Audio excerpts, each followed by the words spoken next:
Hey everybody, this is Jesse P. Gilmore, agency transformation coach and founder of Niche in Control, creator of Leverage for Growth. And I'm Lucas James, founder of Twiz.io, which scaled from $0 to $200,000 a month with my own agency. We are the hosts of Leverage for Growth podcast agency leverage episodes. We know that in order to scale your agency successfully, there are multiple shifts that need to happen within the founder's mindsets, skill sets, and leadership styles. We are on a mission to interview marketing and PR agency owners on their journey to 6, 7, and 8 figures and leverage the lessons from their journey to save you time, energy, and money in order for you to get your agency to the next level. If you find value in these episodes, watch the case study video to learn more about Leverage for Growth and how we successfully scale agencies quickly at nicheincontrol.com/case study. That's nicheincontrol.com/case study. You are now listening to Leverage for Growth. Hey everybody, this is Jesse P. Gilmore, founder of Niche in Control and creator of Leverage for Growth. Welcome to the Agency Leverage Edition. Today I am here with Michael DeMos, the CEO of the Victory 360 Agency, a direct mail marketing agency that creates cost-effective, personalized direct mail campaigns that build brand awareness and get your phone ring off the hook and increasing your revenue. Thanks for coming to our show today. Thanks for having us. It's great. Great to meet you. Absolutely. Can you tell us a little bit about the history and background of your agency, Michael? Sure. I started my first business in 1998, which was a printing and mailing company. And we were like at the end of the food chain, right? So the agencies came to us and said, hey, we need this printed and we need this mailed and we need it done by tomorrow and we need it done cheap, right? And then they were the ones that made the big markup to their customers. And we were, running around trying to get this stuff done. And I realized along the way that the margins in the direct mail business, the printing and mailing business, were just not enough to support the kind of growth that I was looking for. And so what we started doing was we started going direct to clients and selling full packages. Mm-hmm. And instead of it being like, it's 10 cents for the envelope and 10 cents for the paper and 10 cents to put it together, we would say, hey, it's 30 cents in the mail. And the clients loved the fact that it was very simple. And then we started growing that way. And so I left that business in 2011, sold my share to my partner, and I thought I was going to retire. And within a year or so, my clients started calling me and saying, hey, can you come and consult with us? We have this special project. And so I got sucked completely back into the business as a consultant, and that just took off. And so I started hiring people and ended up owning an agency. And over time, what we did was we focused on the home services business. So plumbing, heating, air conditioning, roofing, windows, siding, doors, and really got into analyzing consumer behavior and doing direct response marketing for them. And I've got case studies I can share, but that's how the agency evolved. Awesome. I love how you tried to get away from it, got pulled back in, and then you're like, doing consultant work, and all of a sudden, like, this is more work than I can handle, and then you created the agency. That's awesome. Did you know what was kind of like your tall tale sign of making the switch from consultant to agents? Like you had to hire some people. Was it just based around demand, or were you working too many hours and you're like, holy crap, I got to do something? Or yeah, can you talk a little bit about that? I don't know what it is. It's like in my DNA, but I've always lived this. My view of the world is continuous improvement.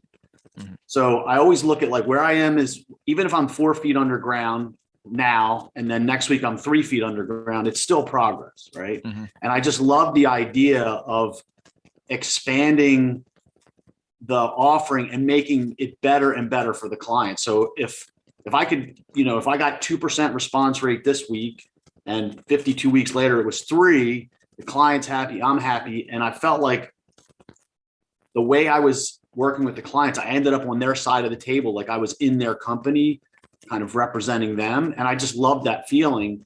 And I saw it as a differentiator from traditional agencies, where I was like a partner with the customer with their best interests in mind. And I just loved that feeling.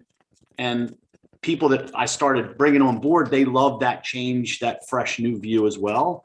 And so it just organically started rolling, and I just held on for the ride. Awesome. You said two terms that kind of piqued my interest in continuous improvement and partner. Those are really, really key things that a lot of times agencies either overlook or they're not focused on. Can you talk a little bit? You talked about that kind of being ingrained within you. Where did you learn continuous improvement, and how, if you don't mind me asking, where that originated from? Yeah. So my first job out of the Army, I was a sales guy at a chemical company, and somewhere along the line got promoted to be a manager, and they had a TQM program. And so I went through a bunch of training to be a TQM facilitator, and I've always loved math as well. And so it was very simple, go from the lower left to the upper right, whatever it is that you're doing. And I love that measurable result. And so it's always been part of my view of the world. And the other thing is, I, in those roles, post-military, I hired agencies, and they drove me bananas because so many of them had a silver bullet for some one solution that was going to, change my world. And a lot of big promises, a lot of dollars flying around. And then at the end of the day, I was like, it was cool, but I wasn't sure that I really got something out of it. And I was like, that's an opportunity to do something different and say, hey, what is it going to make your business better? And what can we do to help you achieve that, regardless of whether it's something that my team can sell you or another resource, like what's going to be best for you. And I found that to be like, I can sleep better at night selling that way. Yeah, focusing on the customer results and the value delivered, even if it means that you're, doing continuous improvement in order for you to get there, which is huge. Yeah. And then being honest, we can try these things and they might work, but a lot of times you don't know. Awesome. And how long has Victory 360 been in existence? So 2011 is when we first started. We've been through a lot of crazy times. So in 2019, I bought a PR firm, a local PR firm, and then the pandemic happened, and that whole idea just fell apart. I mean, ended up actually I tried to combine the PR agency and the direct marketing agency together. Talk about things you shouldn't do, right? That saying that cash is in the pigeonhole, right? Like if you're in your niche and you stay in your niche, you can do really well. So the learning from me was essentially I closed the Victory 360 and the PR firm and started two companies. So I have the Victory 360 agency, which is this direct response marketing agency. And I have the C360 agency, which is a full service advertising agency. And that allows me to do both, but they sell out of their own channels instead of trying to mix it up, which confuses the clients. So yeah, especially if it's different clients. A lot of times, one of the lessons that I'm teaching agency owners is you can't chase two rabbits, you catch none. That whole idea with the ideal clients. So you've been on quite a journey over a decade with this agency, let alone since your first business. If you were to kind of look back on your journey and you were to give advice to someone that might be like one or two steps behind you, or like your previous version of yourself, that would save you either time, energy, or money, what advice would you give them? I think everybody's probably heard the same thing, but for me, it's been about the people. When I get the right person with the right personality and the right work ethic, it changes my world, right? Like I've had the wrong people with the wrong work ethic, and I felt like I was always chasing all the little stuff, and it distracted me from working on my companies.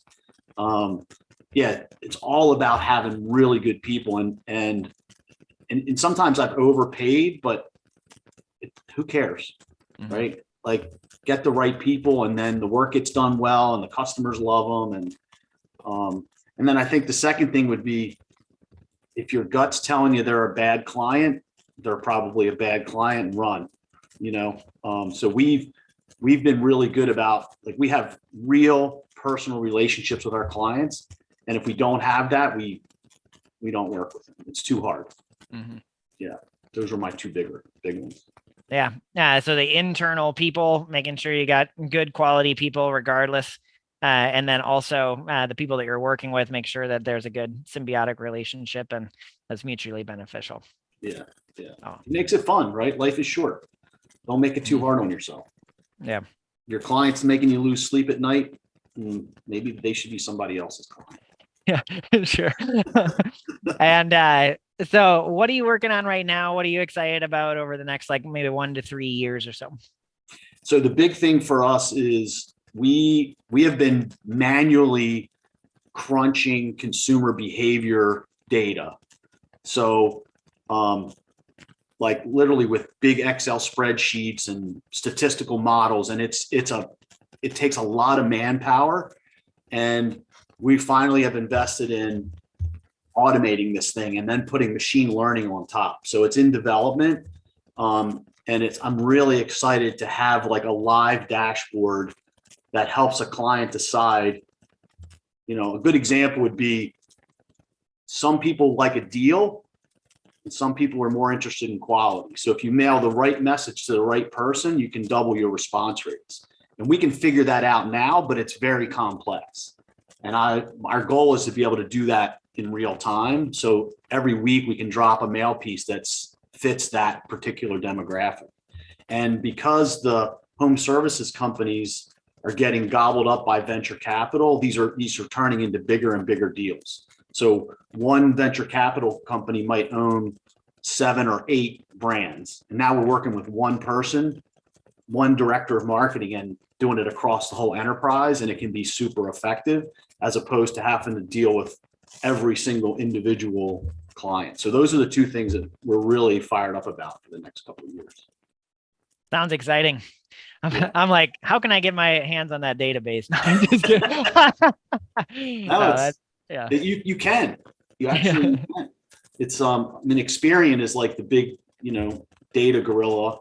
And I could type your last name, first name, and zip code into a database, and I could get 500 plus data attributes about you. Where you live, what your household income is, what your home value is. Do you have a mortgage? Are you right wing, political, left wing? You name it. 500 attributes. Oh, wow. It's kind of scary. Yeah. It's just got to be used in the right way, right? Yeah, it's got to be used. Yeah. Cool. Well, what's the best way for people to get in touch with you, or do you have any offers that they could take advantage of? So if you are a home services company and you want to improve your direct response marketing, please reach out to me, Michael, at victory-360.com.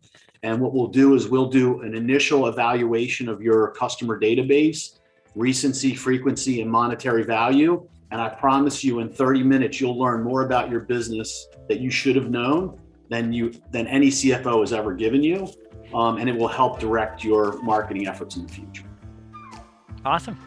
For anybody that's listening, I'll put the link to Michael and Victory 360 in the show notes. And I just want to thank you very much for being on the show, Michael.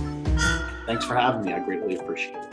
Agency owners, if you want to transform your agency to sustain and grow without your direct involvement, where you can stop working in the business and switch to working on the business, where you can regain control of your time, delegate effectively, get paid what you're worth, and have your team run the day-to-day, go to nicheincontrol.com/case study right now to learn more about Leverage for Growth. You can book a free strategy session with us to look at your systems, understand what needs to be done in order for you to scale, and get a free strategic plan for the next year to live the life of entrepreneurship that you've always dreamed about. Go to nicheincontrol.com/case study. That is nicheincontrol.com/case study now.